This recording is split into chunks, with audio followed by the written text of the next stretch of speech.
friends. How are you today? I miss you guys. I'm here at the studio, and today I'm planning to just go through some therapeutic stretch for lower back pain.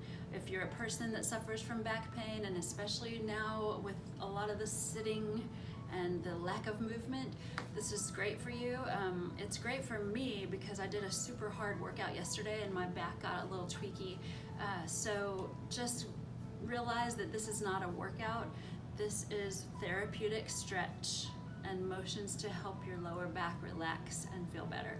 So I have my trusty Hannah doing video for me, and let's get started. When you come to the floor, I want you to always think of that bone by bone feeling. If it hurts and your back is really tight, just lay on your side and then lay on your back. That's a fun thing to do. And then before anything at all, we just rock the pelvis side to side. So have the awareness that your feet are just relaxed and planted into the floor. They're not too close to your bum. They're walked away from your booty a little bit, probably about a hand's width. And then all I'm doing is letting my hips drop from one to the other, to the right hip bone sinking into the mat, and then the left hip bone sinking into the mat. So many of you guys know that I talk a lot about the pelvic clock. So if we imagine this clock on the front of your body, right now I'm rocking from the 3 o'clock to the 9 o'clock. And I'm just going back and forth, back and forth. The wobbling actually serves a purpose. Besides the fact that it feels good, it actually is helping you align yourself from the back of your head all the way down to your tailbone. Now, from the 3 to 9, we're shifting. 12 o'clock as your sternum, 6 o'clock would be your pubic bone. We're just gonna do a small rock from the 6 to the 12. It's really small and very subtle. It's not about big, giant motions. And I want you to think about this being very intrinsic, coming from the inside of your body, not from pushing hard with your feet or pushing hard with your pelvis. All you're doing is rocking from the 6 o'clock to the 12 o'clock. Like if you could imagine rolling a little marble, you roll the marble to the 12 o'clock, and then you roll it back down to the 6 o'clock. So we're rocking side to up and down, 12 o'clock, 6 o'clock. Definitely can seem a little weird and woo-woo, but the pelvic clock comes from therapy style by a man named Feldenkrais, and if you're interested in that, I'll give you more details. So we're shifting now to going around the clock, and I'm going to do this just really subtly. If you're doing it right, it's very small and it's almost imperceptible. So all I'm doing is rolling the marble now from the different numbers of the clock down to 6, over to the 9, up to the 12, over to the 3. Just subtly making a circle. Now, going the other way can seem a little bit hard because generally one direction is easier than the other, but I'm just rolling my pelvis in a little circle going around the clock. So take your time trying to do this. Try really hard not to make it a big power motion. This is not about power. This is about letting your pelvis relax, which helps your lower spine to really make some space and relax and rest. Now we're shifting gears. We're going to take the right knee to your chest and slide the left leg away from your chest. And I like to hold underneath my knee because I can just get a good solid grip and crunch it in really close to my chest. If you prefer, you can have your hands on the top. The goal here is to tuck the knee as close to your chest as possible and then release it. And I'm doing this repeatedly. I always try to do repeating motion at least 10 times because we're getting into the stretch and then getting away. And that's called dynamic motion. You're not getting there and holding it for a full minute. That would be a static stretch. What we're doing is dynamic motion. So after you've done about 10 of these, relax it into your fingertips so your knee is just right above your hip, and do a little knee circle. This is just stirring. You're stirring your thigh bone in your hip socket. And you're just letting it rotate, but you're not making it go crazy. We're not going really big. Let it be small, just stir. And use the outside hand to protect the leg from just dropping out too far. Now reverse that circle. So pay attention here to just relax breathing. Relax your neck and your throat. Relax your other leg. It's not digging into the ground.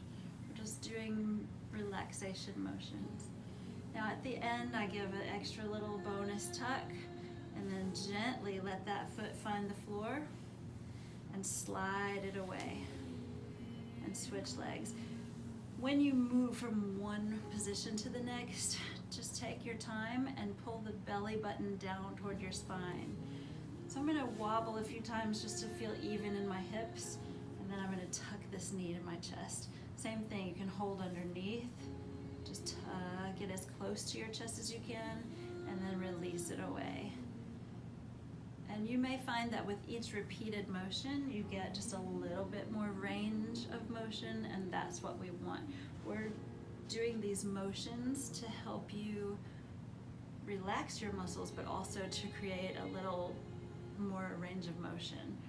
When I get super stiff in my back, and it's the kind of back pain that kind of wakes you up in the night, this routine that I'm teaching you right now is the routine that I have been doing for at least 20 years. And I teach it to any clients I have that have issues with back pain. So I've just shifted into the knee stir, stirring my knee in. You may feel this a lot in the front of your hip flexor. That's okay. Just let it be small motion. Take your time. Relax your breathing.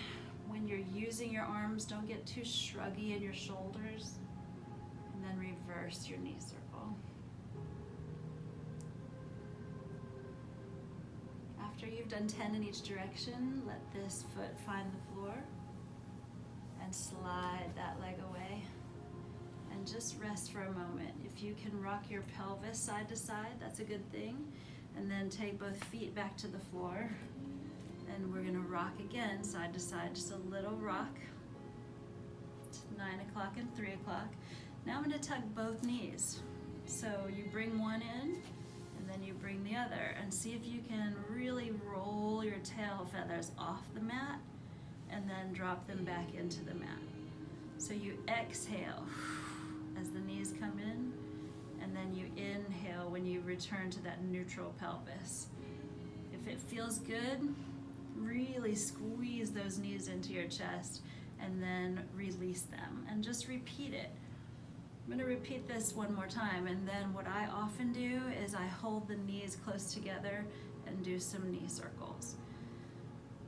In this motion, you can almost feel like a little mini massage in your lower back. So try to take your time, try to just let it happen, and don't be in a big rush to be done. Just breathe naturally, relax your neck and shoulders, and allow your knees to roll. And now let's reverse that, just easy peasy. If you want to, if it makes your neck less involved, just put your fingers underneath your thighs and roll this way. Not really squeezing, I'm just trying to roll the motion so that my lower back is getting a nice little mini massage. And then I will take one hand on each knee, let your knees hang in your fingertips, and relax your neck and rock your head side to side a few times.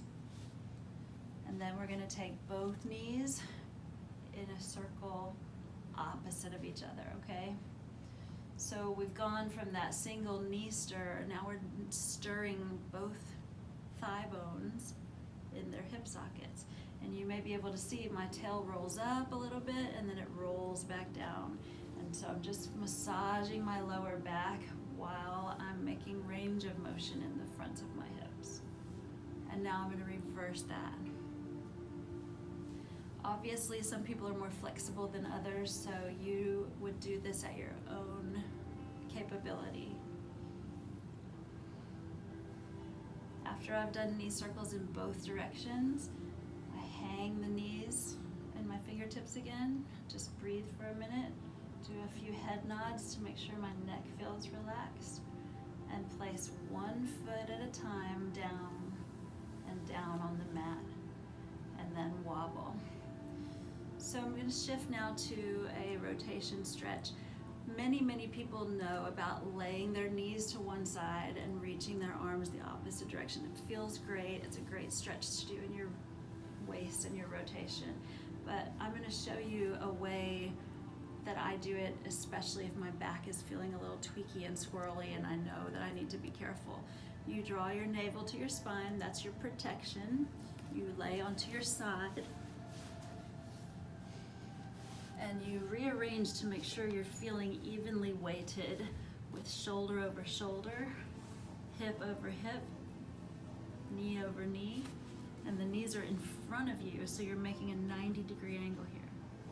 Now, just take a minute to sink into the mat, let your head relax, and then take your top arm, reach to the ceiling, not above your head, but above your body, straight out away from your chest. Navel to spine as you turn your head and chest and open your chest and find the floor with your forearm.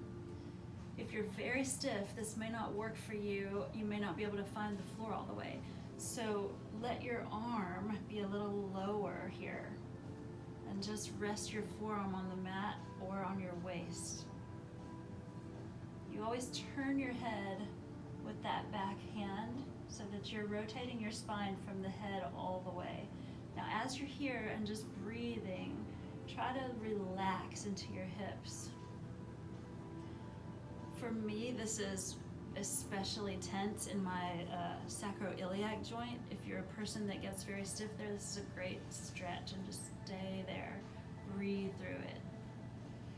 As you exhale, try to draw the navel in even more and rotate even more.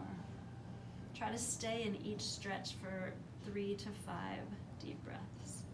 Now as you come out of this, you tuck the belly button in, you bring this arm up and over, and the arm, top arm, is going to the front corner of the room. Top leg is reaching away to the back corner of the room. So I call this the corner to corner stretch.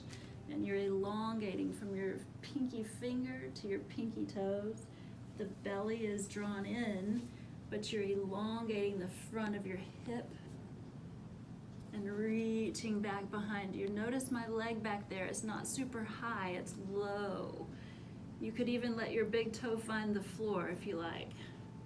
But try to feel that oppositional length from fingertips to toes.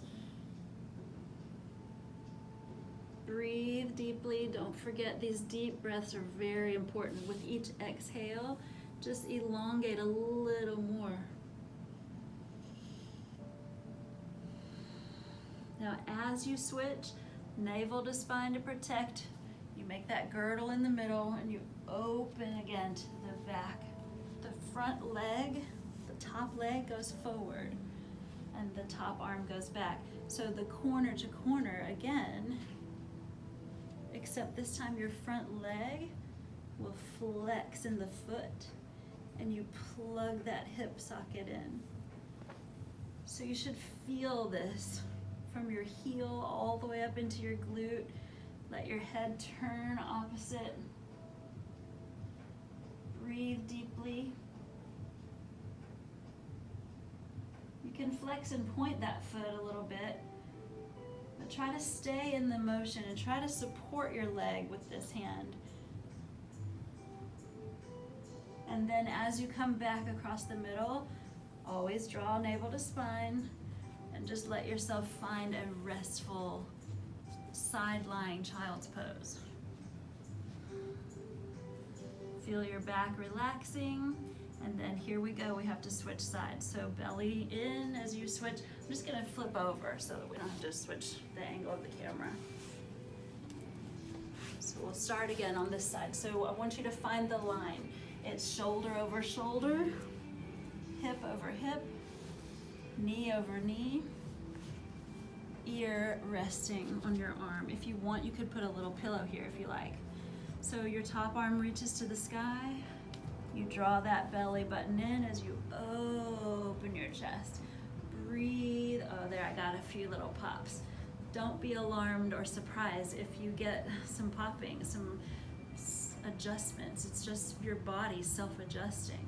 So let your head turn, draw that belly in even more. If you're having trouble letting this shoulder come back, just modify it. Keep your hand on your waist and turn your shoulder. But turn your head as much as you can so you get that rotation in your back and your waist. Sometimes when I'm over here, I'll take a moment to just press the palm down into the floor and then rotate it back up to the ceiling. If you're tight in your shoulders, which of course I am from that rowing machine yesterday, I slide my arm up and down. I kind of like the idea of a fluid, easy motion that's like maybe moving your arm in water. I'm just letting my knuckles drag on the carpet. Now as you come back over, it's navel to spine always. Take a breath and bring your arm back under your head. Top arm goes forward, top leg elongates away, away, away, away, and you reach pinky finger away from pinky toe. Your bottom hip should not be doing anything crazy. If you need to bring this knee in front more, you can. But try to feel like you're being lengthened, pulled apart from fingers to toes. You have to feel this stretch on your own. So do nice big breaths and just stay there. Elongate, and with your exhale, just go a little farther. The toe in the back could find the floor if you like. It doesn't have to hover in the air, but you don't want that leg way up high. You want it to be almost resting on the floor. Now, as you switch position, it's belly button in, the leg comes forward, the arm goes back. So now you're just switching your corner to corner. And honestly, if you're very flexible, you could go toes to the front corner and hand to the back corner. But this is up to you. I'm using my hand to support this leg. I'm pulling my navel in as I turn my upper body away. And then I'm pulling my toes back and reaching my heel, which makes it go woo all the way up into your hamstring and glutes. If you don't feel that in your booty, then you need to call me on the telephone and we need to discuss what is happening here that you don't feel it. Unless you're Caroline and you're 15 years old and you can stretch till the cows come home and not feel it. Stretchy, stretchy, flexible people. When you get stiff from doing other exercise, this feels really good. Now let's just bring it back to the middle. Your belly sucks in, you come around, you rest in a child's pose that is side lying. It's basically a fetal position. Allow your head to relax. Allow your tail to tuck under. And try to relax your neck and shoulders. Now I'm going to bring you over onto your belly, so take your time, but find the center of your mat. And then when you get there, again, wobble the hips. So I'm going to place my forehead on the backs of my hands, and I'm relaxing my feet. If you can't rest all the way, make a little fist and put your forehead on your fist. And then try to find the place that you're relaxing your neck and your shoulders. For the sake of the video, I'm going to be turning my head so you can hear me, but I want your head to be neutral like this. So forehead is resting on the hands because that keeps you from smashing your nose. But then once you set that up, you stay totally relaxed and still. Now, this is a little weird for most people, but you're gonna pull the belly up away from the floor and then elongate your right thigh away from your hip. Notice that I'm not trying to lift my leg high. Don't do that. This is about stretching and elongating out of your hip flexor. So this is it's called the prone hip extension. You lengthen but you're not trying to go high. Relax your foot or you're gonna get a cramp in your calf. Now let that guy down and rest. Take a breath. Wiggle a little to establish that you're even in both hips. Pull the belly up.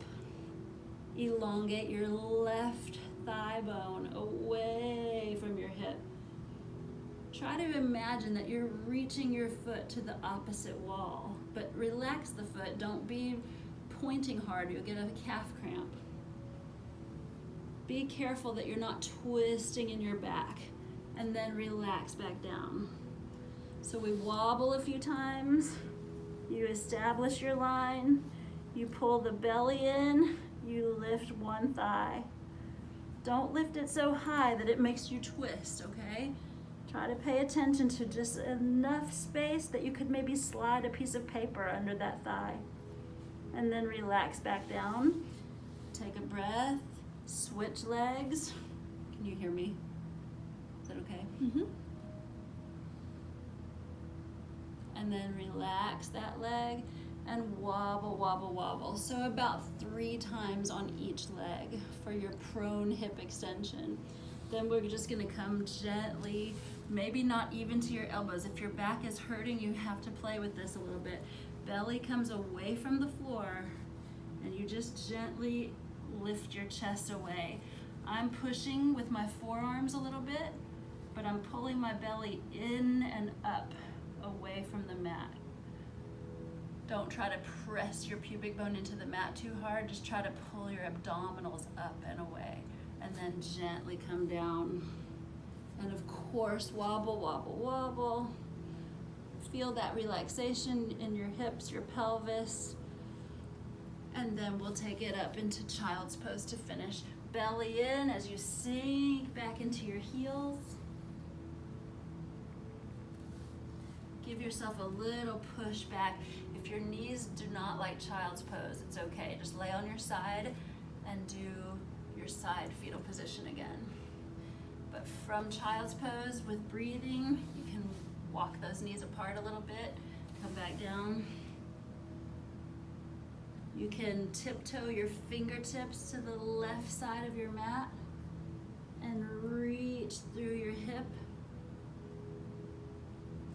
And then tiptoe your hands to the other side of the mat, pressing the opposite hip away a little bit. And then bring those arms back to center. Find your alignment and roll up, bone by bone, to sit tall and relax your shoulders. All right, guys, thank you for joining me. I hope that your lower back feels better. Call me with any questions, and I will see you again soon.